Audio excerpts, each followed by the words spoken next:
성경 말씀 요한복음 8장 44절을 찾겠습니다. 자, 읽겠습니다. 너희는 너희 아비 마귀에게서 났으니 너희 아비의 욕심대로 너희도 행하고자 하느니라. 그는 처음부터 살인한 자요 진리가 그 속에 없으므로 진리에 서지 못하고 거짓을 말할 때마다 제 것으로 말하나니 이는 그가 거짓말쟁이요 거짓의 아비가 되었습니다.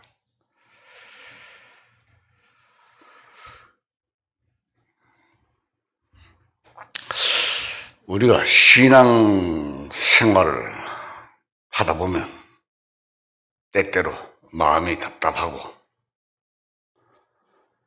괴로울 경우가 있습니다.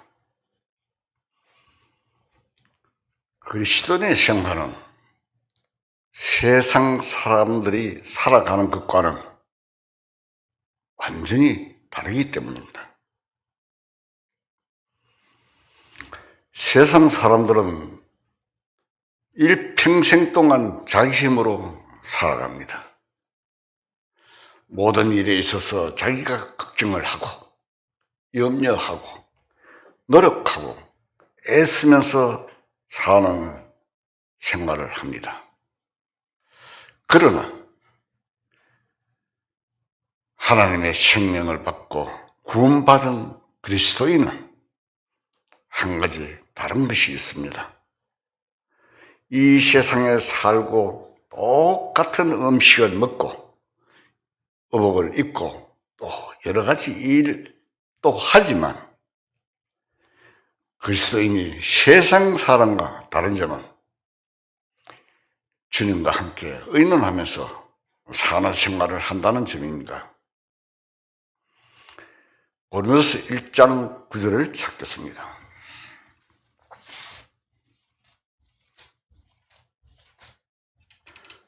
고린도서 1장 9절 자 읽겠습니다. 너희를 불러 그의 아들 예수 그리스도 우리 주와 더불어 교제하게 하시는 하나님은 이쁘시도다. 자, 너희를 불러 그의 아들 예수 그리스도와 우리 주로 더불어 교제하게 하시는 하나님이 이쁘시다는 말씀이 기록되어 있습니다. 혼자 있을지라도 마음속으로 주님과 대화를 하고 또 주님 앞에 기도하면서 사는 생활이라는 뜻입니다. 기도하는 생활이란 형식적으로 하는 기도나 의무적으로 하는 기도가 아닌 자연스럽게 흘러나오는 기도 가운데서 사는 생활, 묵묵하지만 주님과 대화를 나누면서 사는 생활을 말합니다. 이것이 우리들이 세상 사람들과는 분명히 다른 삶을 살아가는 모습입니다. 그러나 언제나 그런 생활을 할 수 있는 것은 아닙니다. 우리는 가끔 주님과의 대화가 완전히 막혀서 캄캄한 마음으로 사는 때가 있습니다.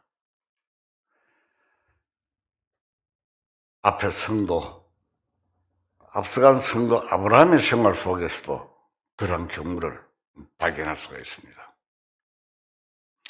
아브라함이 갈대아 우르를 떠나서 하란이라는 곳에 있는 동안에는 하나님의 음성이 들리지 않았습니다.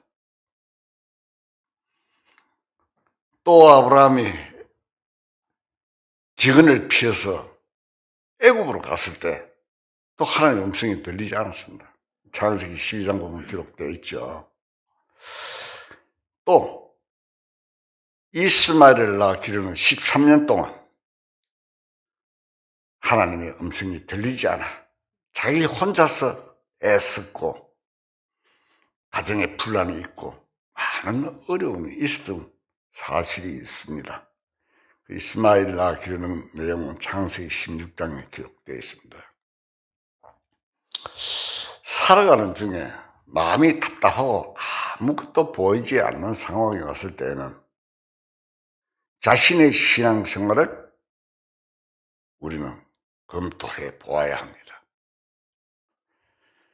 잘못된 점이 있거나 혹시 죄가 있거나 아니면 불신앙이 들어왔을 때 마음이 캄캄하고 하나님이 멀리 느껴지고 나를 버리신 것 같은 마음이 생깁니다. 또 아무리 생각을 해보아도 뚜렷한 죄를 지은 것이 없는데도 그럴 때가 있습니다.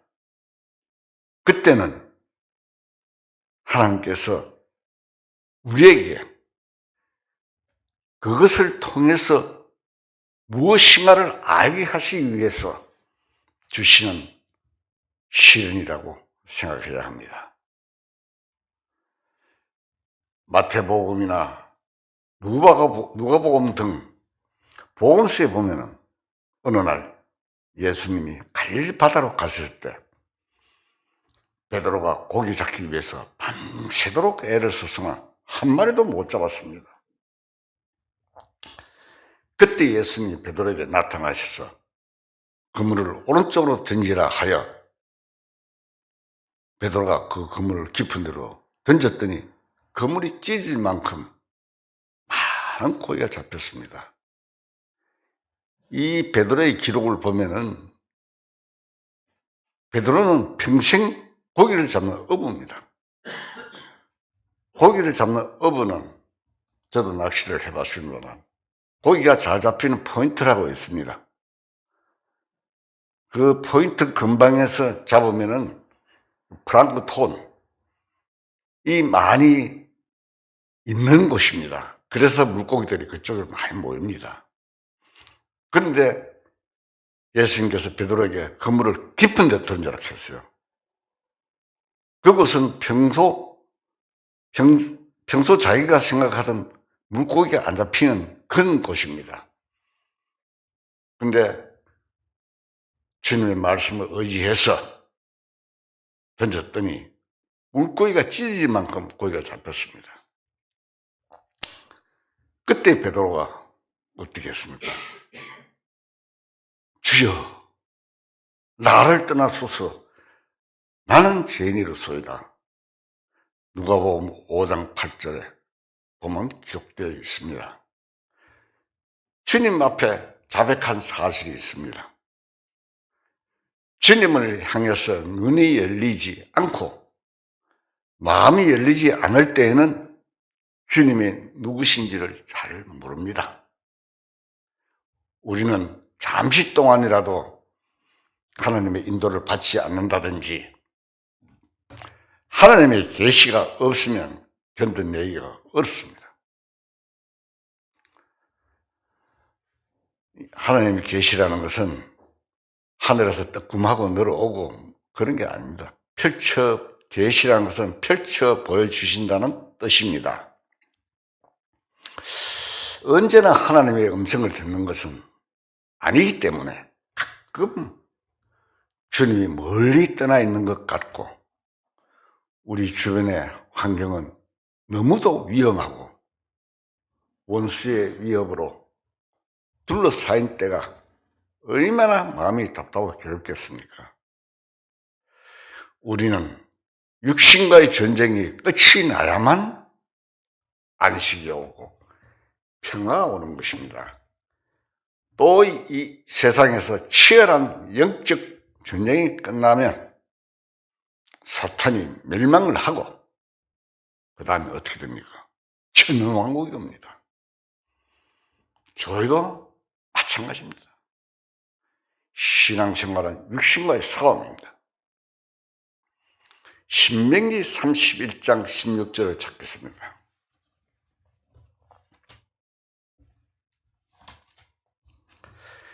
신명기 31장 16절 자 읽겠습니다. 또 여호와께서 모세에게 이르시되 너는 내 조상과 함께 누우려니와 이 백성은 그 땅으로 들어가 음란이 그 땅의 이방 신들을 따르며 일어날 것이요 나를 버리고 내가 그들과 맺은 언약을 어길 것이라. 내가 그들에게 진노하여 그들을 버리고 내 얼굴을 숨겨 그들에게 보이지 않게 할 것인즉 그들이 상kim을 당하여 허다한 재앙과 환난이 그들에게 임할 것. 그때 그들이 말하기를 이 재앙이 우리에게 내리면 우리 하나님이 우리 가운데 계시지 않는 까닭이 아니냐 할 것이라. 또 그들이 돌이켜 다른 신들을 따르는 모든 악행으로 말미암아 내가 그때 반드시 내 얼굴을 숨기리라. 모세가 떠나고 난 다음에 이스라엘 민족이 우상을 숭배하게 될 것과 하나님께서 진노하셔서 그들을 버리며 얼굴을 숨겨서 보이지 않게 할 것임을 경고한 내용입니다. 우리 마음속에 하나님이 숨어버린 것처럼 느껴질 때 우리는 분명히 뉘우쳐야 합니다. 우리가 다른 신을 섬기고 있기 때문입니다. 눈에 보이는 우상을 숭배하는 것은 아닐지라도 물질, 즉 돈을 사랑하게 되면 그것이 바로 우상 숭배입니다. 현대에게는 돈이 다른 신입니다. 마태복음 6장에 보면은 예수님께서 두 주인을 섬길 수 없다고 하신 말씀이 나옵니다. 하나님과 재물을 겸하여 섬길 수 없다고 하셨습니다. 재물을 겸하여 섬길 수 없는데 재물을 섬기는 마음이 깊으면 하나님은 이스라엘 민족이 우상을 섬길 때 어떻게 했습니까? 하나님이 숨어버렸죠. 우리도 마찬가지입니다. 하나님은 숨어버립니다. 그래서 우리에게 돈을 사랑하는 마음이 있으면 우리 마음이 어두워지고 하나님이 떠나 계시는 것 같이 느껴지게 되는 것입니다. 물론 돈뿐만 아니라 우리가 하나님보다 더 사랑하는 것, 예를 들어서 지위, 명예, 권력 등은 모두 우리의 우상이 될 수 있습니다. 그렇지만 오늘날 우리들이 가장 사랑하는 우상은 바로 재물입니다. 그리스도는 세상에서 의지할 것이 없고 보호를 받지 못하는 위치에 있습니다. 그리스도인에게는 세상 전부가 원수입니다. 우리는 하나님의 백성이고 세상은 사탄의 세상이니 세상에서 그리스도인은 분명히 다른 자입니다. 예수님께서는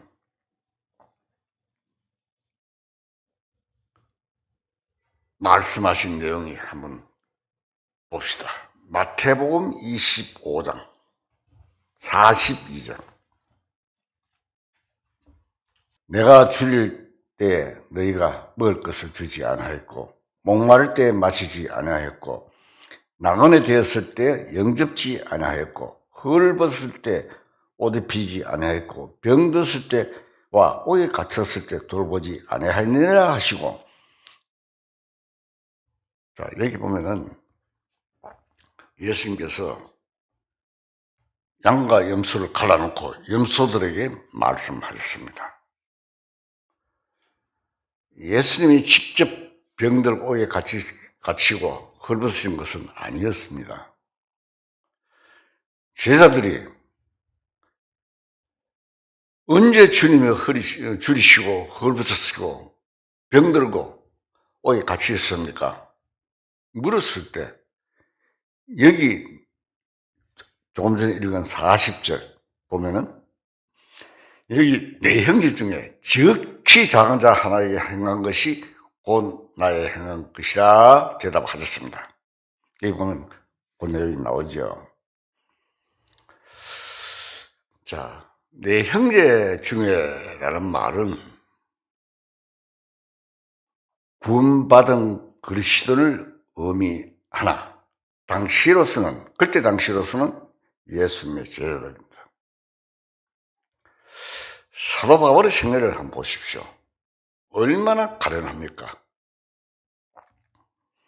어떤 때는 굶주리고 어떤 때는 헐벗고 어떤 때는 옥에 갇히고, 요즘 구원받은 우리들은 그런 의미에서는 별로 가련한 상태가 아닙니다. 먹을 것 입을 것이 없어 굶주리거나 헐벗은 사람은 거의 없고, 신앙생활 때문에 옥에 갇히지도 않는 편안한 신앙생활을 하고 있습니다. 신앙의 자유를 부르짖는 민주주의 시대에 태어나서 구원받은 생활을 한다는 것은 참으로 어떻게 보면 다행이라 느껴집니다. 그러나 사실은 이 세상은 우리를 미워합니다. 한번 생각해 봅시다. 어디 가서든지 예수 믿는다고 말하면 당장 싫어합니다. 저는 그런 걸 느껴보았습니다. 따라서 혹시 어떤 환란이 일어나게 될 때 예수님이 말씀하신 대로 그리스도인들이 옥에 갇히는 상황에 부딪힐지도 모릅니다. 앞으로 마지막 때 어떤 일이 일어날지 우리는 사실은 모릅니다. 구약에 보면은 다윗이 실족속과 싸우는 전쟁은 마지막 시대의 주님이 이 세상을 정복하시기 위해서 교회를 통해서 역사하시는 과정의 그림자입니다. 사탄이 주님과 대결전을 벌이는 마지막 순간까지 우리들은 존재로서 살고 있습니다. 에베소서 6장 12절을 찾겠습니다.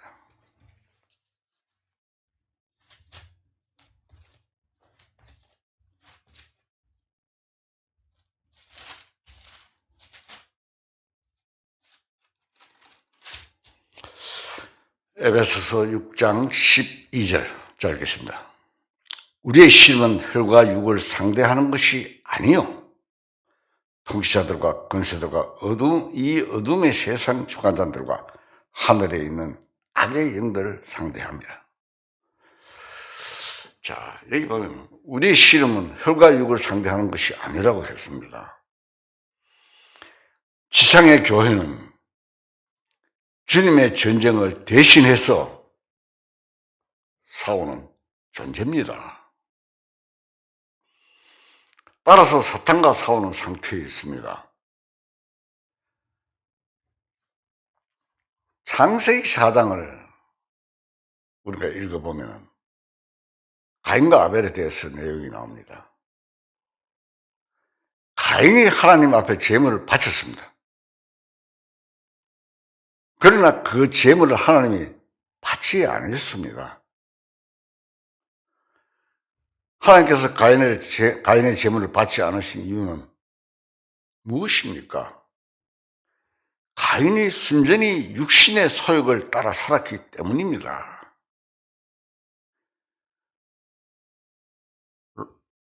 로마서 8장 10절에 보면은 육신의 생각과 영의 생각이 대립된다는 말씀이 있습니다. 또 갈라디아서 5장 17절에 또 육신의 소용은 성령을 거신다는 말씀이 있습니다. 하나님께서 예수님의 피를 상징하는 양의 피를 제물로 드린 아벨의 제사는 받으셨고, 농사한 것을 제물로 바친 가인의 제사는 받지 않으셨습니다. 가인의 제물은 자기 육신의 소욕의 산물이기 때문입니다. 다시 말해서 자기의 의를 자랑하는 것입니다.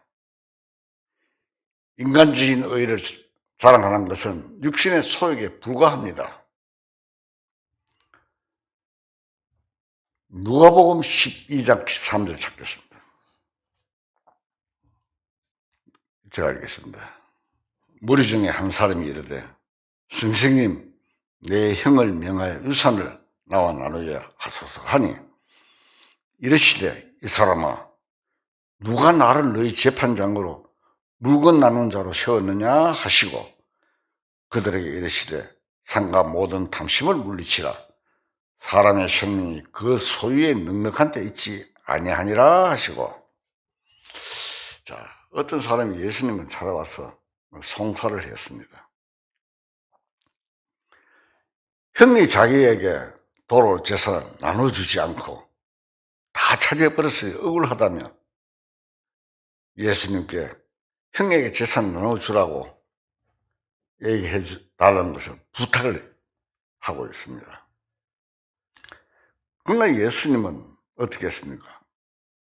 그 사람의 청을 거절해 버렸습니다. 아주 냉정하게. 누가 나를 너희 재판장이나 물건 나누는 자로 세웠느냐 말씀하셨습니다. 가끔 그리스도인들 간에는 물질 문제 때문에 시비가 생겨서 서로 다투고 마음 상하게 되는 일이 있습니다. 그럴 때 우리가 이 구절을 생각해 보아야 합니다. 동생 되는 사람이 형에게 자기 몫을 빼앗겼는데 세상 도덕이나 법적으로 본다면 형이 대단히 나쁜 사람입니다. 그러나 좋든 나쁘든 주님과의 관계가 없습니다. 주님께서는 그런 문제를 재판해 주시지 않습니다. 종종 잘못된 일을 바로잡기 위해서 더 큰 것을 잃어버리는 실수를 하는 경우가 많습니다. 좀 더 자세히 말하면 주님의 성도들은 서로 교제하고 서로 사랑하기 위해서 있는 것입니다. 서로 사랑하고 교제를 하자면 자기 희생이 있어야 합니다. 희생이 없이는 서로 사랑하고 교제하는 생활이 있을 수 없습니다. 그런데 어떤 일을 올바로 잘 해야 된다는 생각에만 집착하여 잘못된 일을 바로잡기 위해서 구원받은 형제 자매들 마음에 문제가 생기고 서로 미움이 생기는 문제는 생각지 않습니다. 그러면 그 일은 벌써 실패한 것입니다. 앞에서 주님께 억울함을 호소했던 동생이 자기 형을 진정으로 사랑하는 마음이 있었으면 주님께 호소할 필요가 없습니다. 자기가 감당할 수 있어야 합니다. 그러나 물질에 대한 욕심 때문에 형을 원망하고 미워하고 형에 대해서 분개하고 있습니다. 따라서 주님이 판결해 줌으로써 자기의 억울하고 분한 마음을 만족시키려 하기 때문에 주님이 판결해 줄 수 없다는 것입니다. 자, 형에게 너는 동생의 물건을 나누어 주는 것이 정당하지 않느냐? 라고 판결이 되면 동생은 욕심과 탐심을 채우게 되지만 형을 사랑하는 마음은 회복될 수가 없습니다. 예수님께서 와서 제게 돌아올 분께 제가 가질 수 있도록 해 주십시오 했던 동생처럼 현재 세상 제도는 물질의 가치를 두고 물질의 권익을 똑같이 나누자고 하는 사회주의 방향으로 흘러가고 있습니다. 현재 기독교도 사회주의 방향으로 가고 있습니다. 기독교가 앞서서 사회운동을 부짓고 있습니다. 다브르치시 운동입니다. 즉 세계 종교를 하나로 통합하자는 겁니다. 기독교도 사회주의 방향으로 가고 있습니다. 앞장서서 기독교가 하고 있다 이 말입니다. 이런 말씀을 많이 들었죠. New World Order, Freemason, 뭐 이런 단어가 많이 나오죠. 해방신학을 중심으로 하는 기독교 사회구원운동은 이런 말씀을 제가 하는 것은 자세히 듣고 구별을 할 줄 알아야 된다 이 말입니다. 우리가 그리스도인은 예수님의 이름을 앞세워 눌린 자들의 대변자가 되고 억울하고 가난한 자 편에 서서 대변해 줄 것을 강조합니다. 공동분배고 똑같이 나눠 먹자고 하는 것입니다. 겉으로는 그럴듯하지만 사실은 물질만을 추구할 뿐 아니라 물질 위주의 세계는 하나님이 없습니다. 물질이 바로 그들의 하나님이기 때문입니다. 그들의 우상이고 하나님입니다. 참 하나님은 어디 계십니까? 기독교인들이 하나님 하고 하나님 믿는 것 같이 하지만 진짜 하나님을 믿는 사람은 극히 적습니다.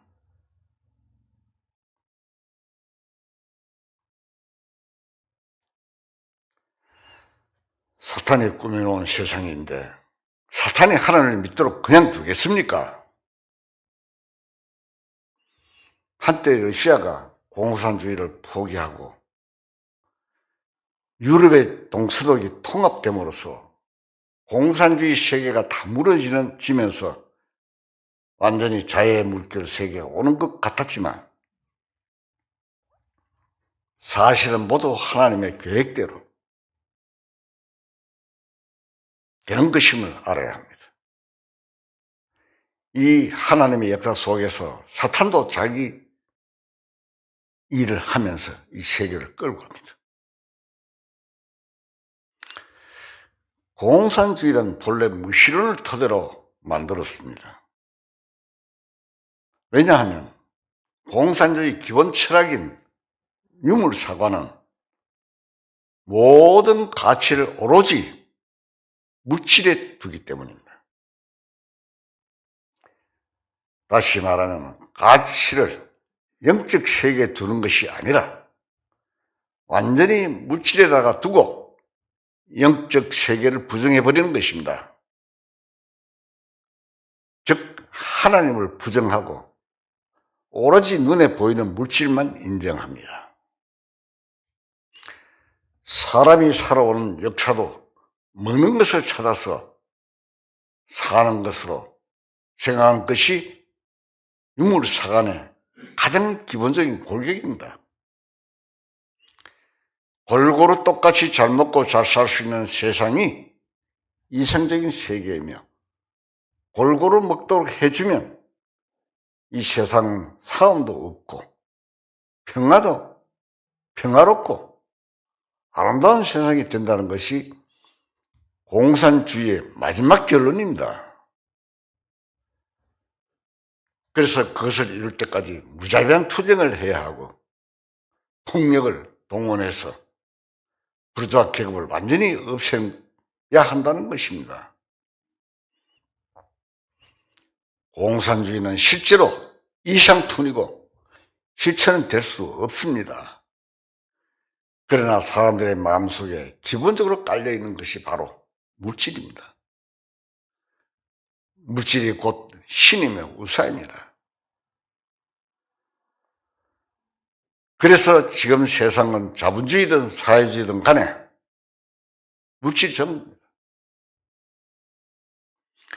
하나님을 믿는다고 하지만 사람들의 마음에는 하나님이 없습니다. 따라서 물질을 토대로 한 이 세계의 모든 사상에 하나님이 없습니다. 지금 이 세상의 관심사는 오로지 경제뿐입니다. 치열한 경제입니다. 한국과 미국 사이도 요즘 뭡니까? 관세 때문에 말이 많죠. 미국의 한국에 압력을 가하고 시장을 자유화하라는 것도 전부가 뭡니까? 경제전쟁의 일원입니다. 유럽 공동시장 역시 경제전쟁이 아닙니까? 왜냐하면 유럽의 화폐가 통합되어 하나로 바뀌고 자유롭게 왔다 갔다 하면서 큰 경제 공동체가 되고 미국, 일본도 당할 수 없는 굉장한 경제 대국이 형성이 되어 있습니다. 되어 가고 있습니다, 지금. 그런 과정이 바로 무엇을 말합니까? 마지막으로 가는 길입니다. 제가 유럽에 한 가본 적이 있습니다. 쭉 고속도로를 가는데 중간중간 검문소가 있는데 나라를 지날 때마다 검문소를 그냥 지나갑니다. 거기 가면 차들이 전부 다 연한 마크가 딱 뒤에 붙여 있습니다. 별 모양의 원이 딱 찍혀 있어요. 하나가 되었다는 의미입니다. 유로화는 유럽 공동체 통합 화폐입니다. 계시록 13장에 나오는 666표가 무엇이겠습니까? 마지막 때 각국의 경제적 문제를 해결하기 위해 전 세계가 하나의 경제로 통합될 것을 의미하는 것입니다.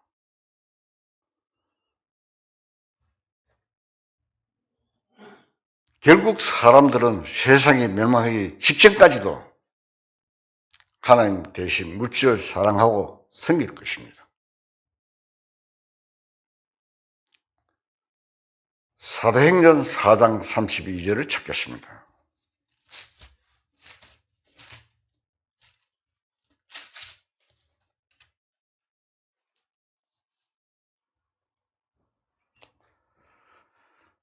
사도행전 4장 32절 자 읽겠습니다. 믿는 무리가 한 마음과 한 뜻이 되어 모든 물건을 서로 통용하고 자기 재물을 조금이라도 자기 것이라 하는 이가 하나도 없더라. 성령이 오셨을 때 아무도 제 재물을 제 것이라 하는 자가 없었습니다. 성령이 충만하면 가치관이 완전히 뒤바뀌어 버리게 됩니다. 성령의 역사는 물질 사랑한 마음을 완전히 때려 부숴버립니다. 성령이 충만하면 돈이 제일이라고 생각이 없어져 버립니다. 가장 이상적인 교회의 모습은 사도시대의 오순절 교회에서 찾아볼 수 있습니다. 성령이 지배하는 세계는 물질에 치중하고 물질을 중심으로 하는 사상이 없어지게 됩니다. 그런 세계가 바로 진정한 교회입니다. 그런데 지금 우리가 가고 있는 길은 어떤 길입니까? 구원을 받고 살아가는 삶의 목적이 무엇입니까? 우리 마음속에서 물질을 사랑하는 마음을 약화시켜 가는 것, 그리고 현재 우리가 살아가는 모습입니다. 그것이 성령이 우리를 끌고 가는 것입니다. 따라서 우리가 생활하고 있는 일들을 통해 물질 위주의 생각을 부수어 가고 꺾어가는 것입니다. 그래야만 소돔 고모라 성에서 탈출하다가 잘못된 롯의 처가 되지 않을 것입니다.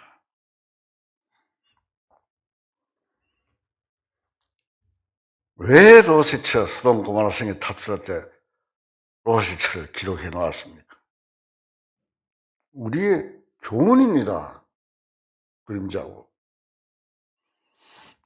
주님 오실 때 주님을 맞이하기 위한 신부로서 가야 할 길이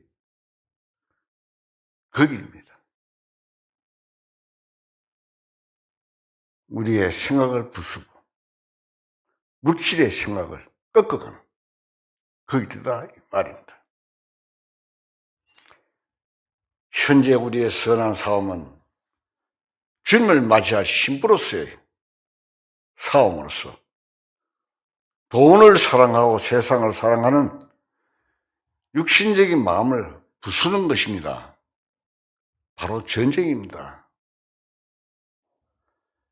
구약의 다윗이 평생 동안 싸웠던 가나안 족속은 자기의 소욕을 자랑하고 물질을 사랑하는 마음이 가득한 악인들이었습니다. 그들과 싸웠다는 것은 물질과의 싸움을 상징하는 것입니다. 오늘날 세상은 곧 가나안 7족속입니다. 악한 사탄에 붙잡힌 세상으로 완전히 물질주의에 물들어 하나님이 없다 하는 세상이 되었습니다.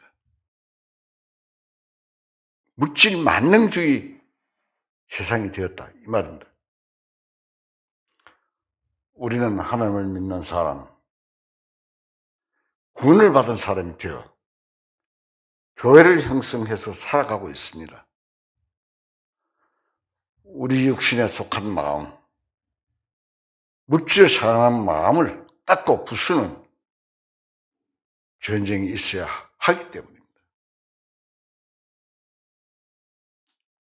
그렇다고 게으름을 피우라는 말은 아닙니다.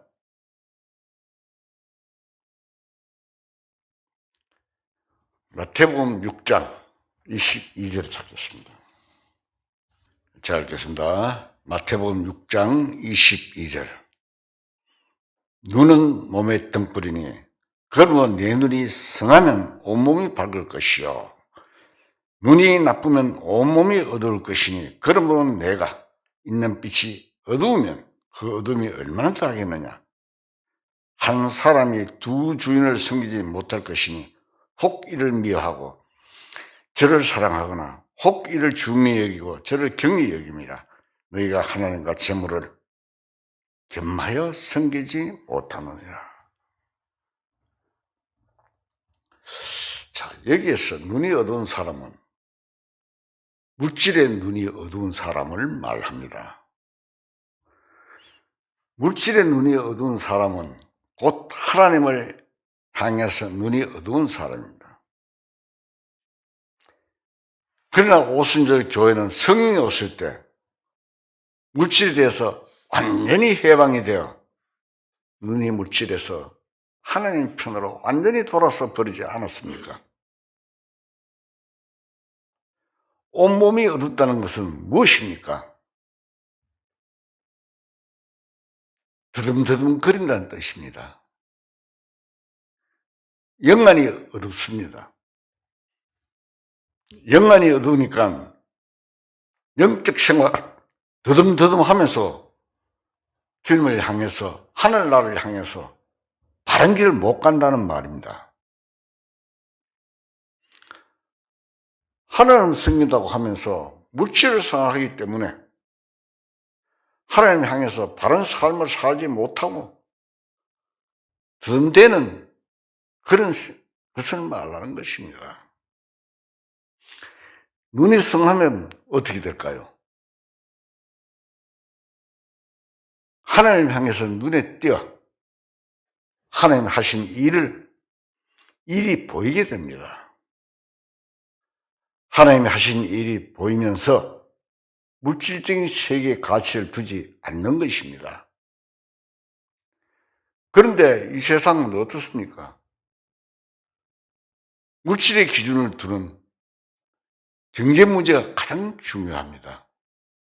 그러니까 하나님의 안중에 없는 것입니다. 입만 열면 돈뿐입니다. 생각하면 돈뿐입니다.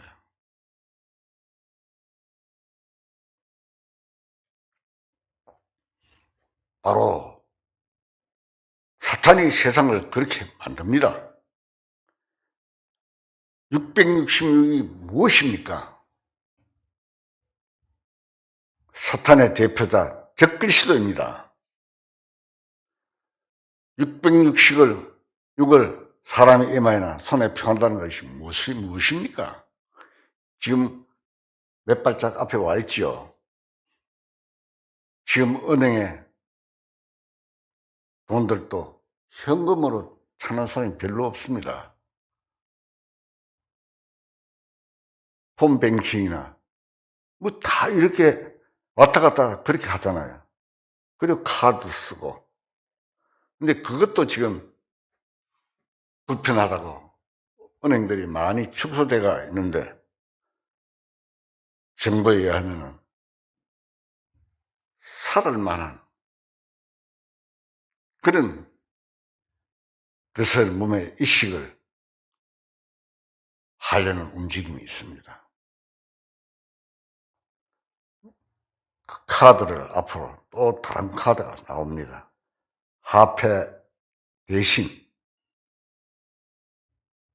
그리고 그것이 또 분실하고 이런 위험이 있다고 해서 몸에 이식을 할 그런 준비를 하고 있는 단계입니다. 현재.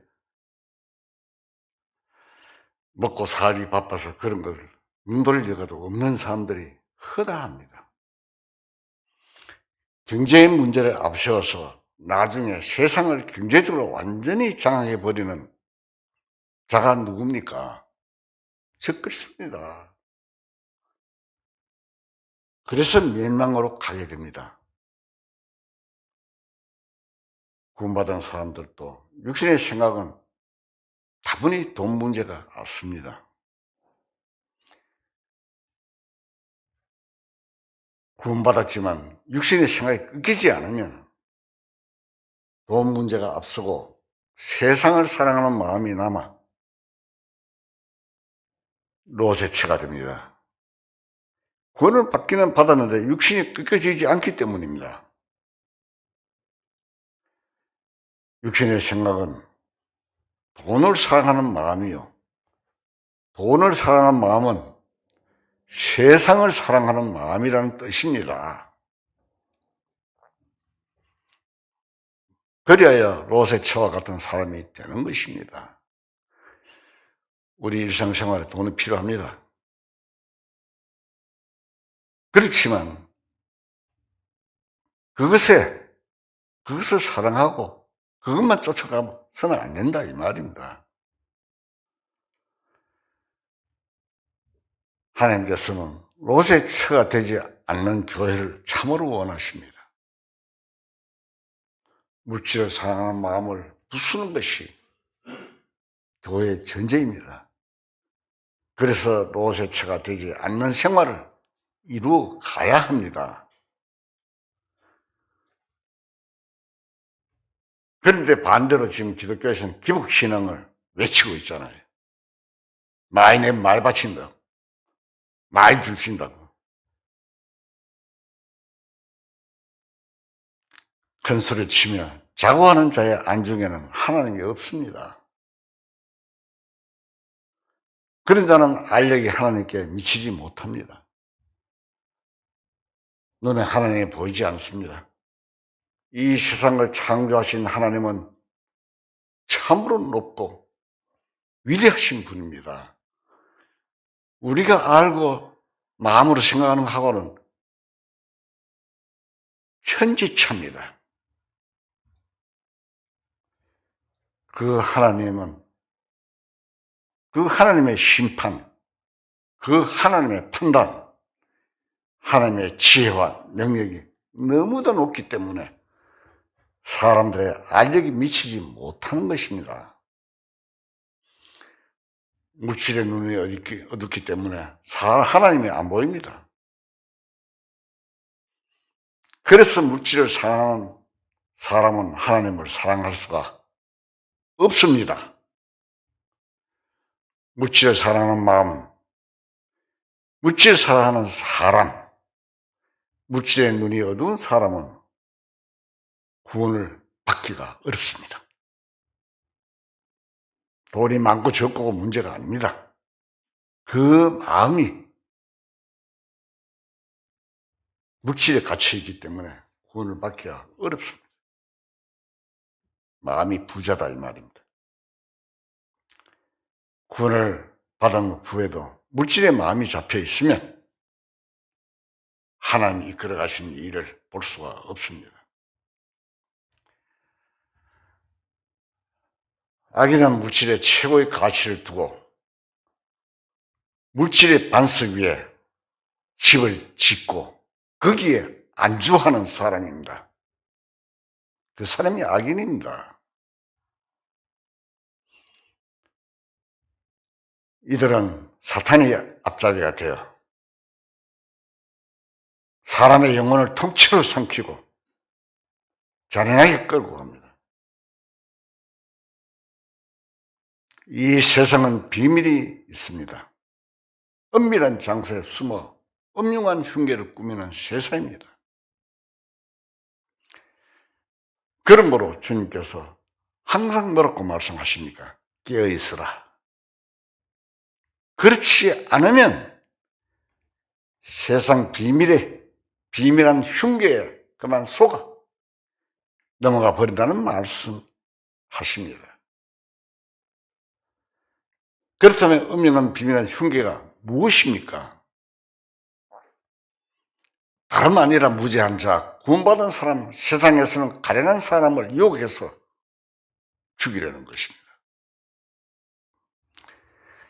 예레미야 23장 23절을 찾겠습니다.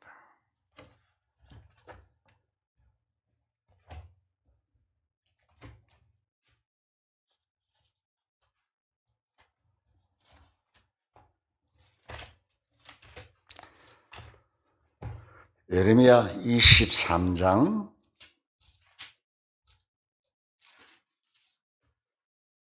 23절 읽겠습니다. 여호와의 말씀이니라. 나는 가까운 데 있는 하나님이요 먼 데 있는 하나님은 아니냐. 여호와의 말씀이니라. 사람이 내게 보이지 아니하려고 누가 자신을 은밀한 곳에 숨길 수 있겠느냐. 여호와가 말하노라. 나는 천지에 충만하지 아니하냐. 내 이름으로 거짓을 예언하는 선지자들의 말에 내가 꿈을 꾸었다고 말하는 것을 내가 들었노라. 자, 거짓 선지자가 은밀한 곳에 숨어서 사람을 잡으려고 한다는 말입니다. 그리스도인이 사는 이 세상 도처의 위험이 비밀한 그물을 쳐 놓은 사탄의 교회에 꽉 들어차 있습니다. 이 거짓 선지자, 하나님의 말씀이라 하고 거짓으로 외치는, 자기 말을 외치는 자, 사탄의 앞서입니다. 예수님 당시에 예수님을 십자가에 못 박도록 내어주고 했던 자들이 누굽니까? 제사장, 장로, 바리새인,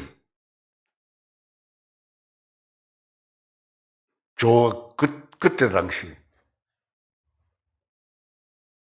지도자급에 있는 사람들이었습니다. 물질적인 그물로서 올가미를 만들어 사람을 잡으려는 계획이 이 시장에 꽉 들어차 있습니다.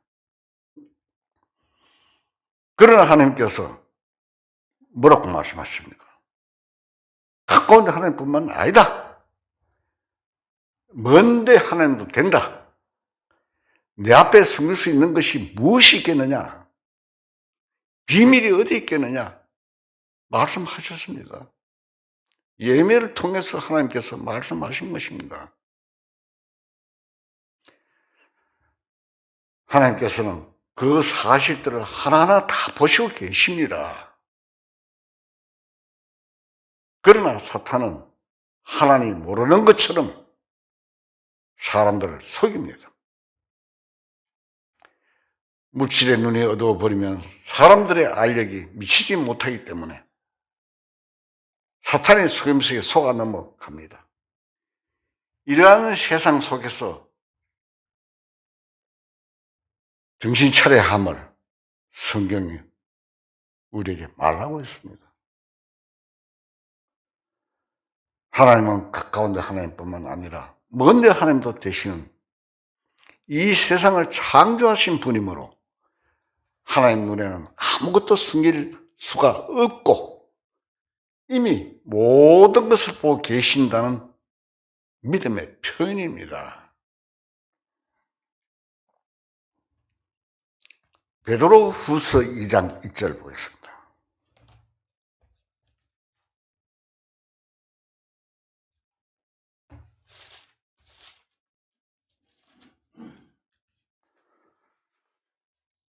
베드로 후서 2장 1절. 자, 읽겠습니다. 그러나 백성 가운데 또한 거짓 신자들이 일어나나니 이와 같이 너희 중에 거짓 성령들이 있으리라.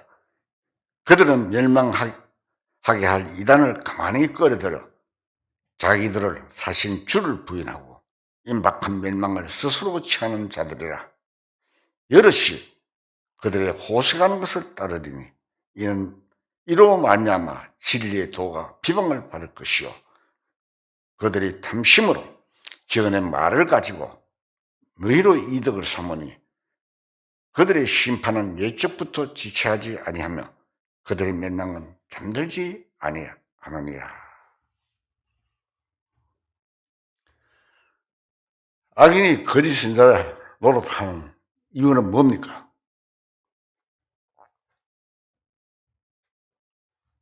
탐심 때문입니다. 또 사람들을 자기 이익이 제로 삼기 위해서입니다. 성도 하나 생기면 돈이 얼마 들어온다. 11조 얼마 낸다. 헌금 얼마 내라. 감사헌금 내라. 많지요. 헌금 종류가.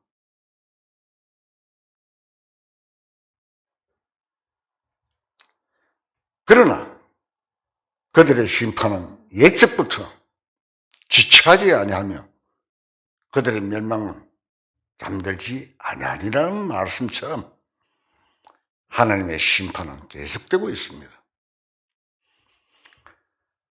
하나님의 일과 사탄의 일은 우리 눈에 안 보입니다. 하나님이 눈에 안 보이니까 하나님도 부인하고 사탄의 눈에 안 보이니까 사탄도 부인합니다. 그러나 우리 눈에 안 보이는 하나님이시지만 우리 마음에 하나님을 경험했기 때문에 하나님을 부인하지 못합니다. 경험적으로 체험적으로 우리는 경험했지 않습니까? 구원받았을 때 성령으로 체험한 하나님을 절대로 부인할 수가 없습니다. 다만 때로 잠깐씩 하나님 멀리 계시는 것 같을 뿐입니다.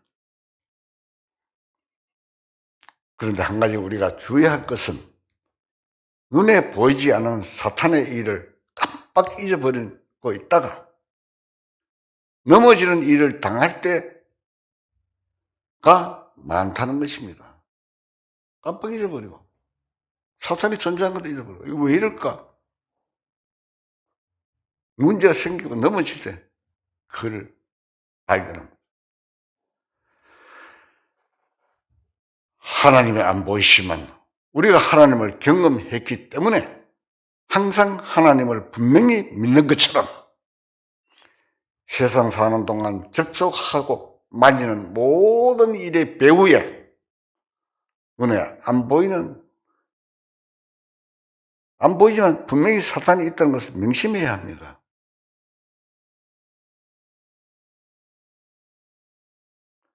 우리 아이가 한번 저한테 그런 말을 물어요. 왜 우리는 사람들이 우리를 무시하는 것 같고 또 우리를 뭐랄까 합니까? 만문히 여기고 그렇게 한지 모르겠다. 그래서 우리는 약자다. 세상에서는.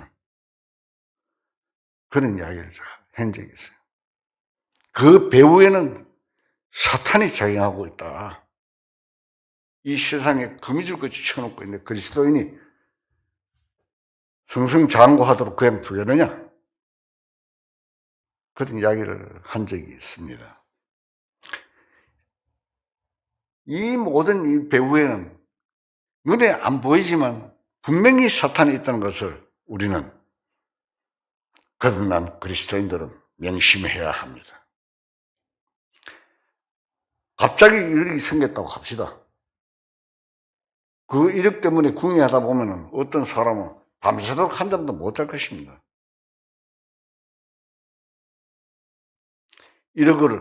이력이 우리로 하여금 하나님께 가까이 가게 하겠는가? 그 이력이 우리로 하여금 하나님으로부터 멀리 떠나게 하겠는가를 한번 생각해 보십시오. 마음의 물질에 매달려 있는 사람은 그 이력으로 인하여 하나님을 완전히 떠나지는 않는다 하더라도 하나님을 이전보다 조금 멀리 하게 될 것입니다. 이거를 가지고 하나님과 관련 없이 이러쿵저러쿵 생각하게 되는 것은 그 돈 뒤에는 분명히 악한 힘이 있다는 것입니다. 사람의 마음을 잡는 힘이 있습니다.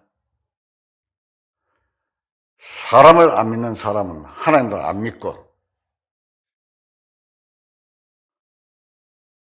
하나님을 안 믿는 사람은 하나님도 안 믿고 사탄도 물론 안 믿습니다. 그러나 하나님을 안 믿는 사람은 사실은 사탄에게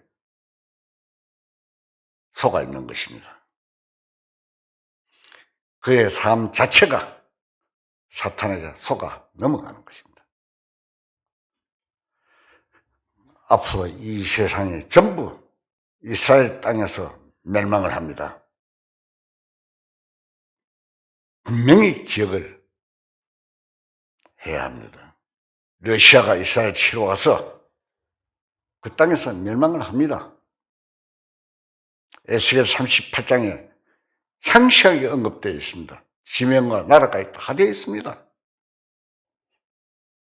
또 아마겟돈 전쟁으로 적그리스도의 군대, 동방의 군대, 동방에서 2억의 군대가 이스라엘 땅으로 가서 거기 가서 다 멸망합니다.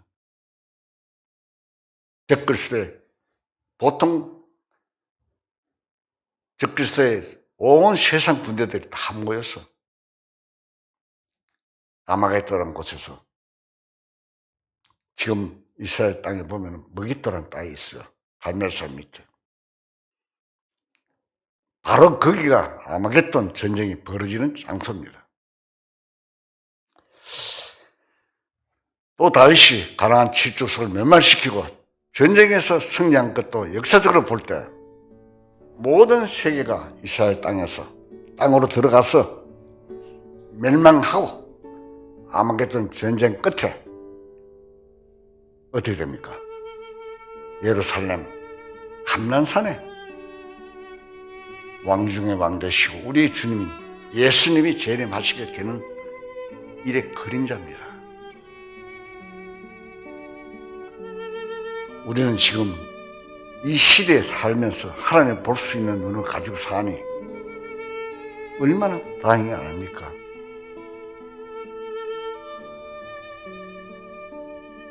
전능하시고 공의로우신 하나님이 우리를 자녀로 삼아주셨으니 얼마나 감사합니까?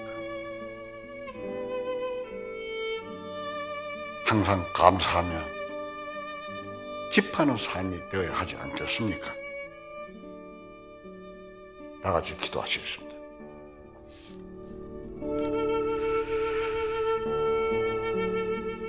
공의로우시며 거룩하신 하나님 아버지, 오늘 또 말씀으로 일깨워주신 은혜 감사와 찬송을 드립니다. 우리가 신앙생활 하다 보면 마음이 답답하고 어려울 때가 있습니다. 그럴 때일수록 하나님을 의지하고 기도하며 승리의 신앙생활을 할 수 있게 도와주시옵소서. 육신의 소욕을 따라 사는 악인들과 구별된 삶을 살 수 있게 도와주시옵소서. 남은 날들 속에 노새초와 같이 묻지과 세상을 사랑하는 자들이 되지 말고 주님만을 사랑하는 우리 모두가 될 수 있게 인도하여 주시옵소서. 모든 말씀 우리 주 예수 그리스도의 이름으로 감사하며 기도드리옵나이다. 아멘.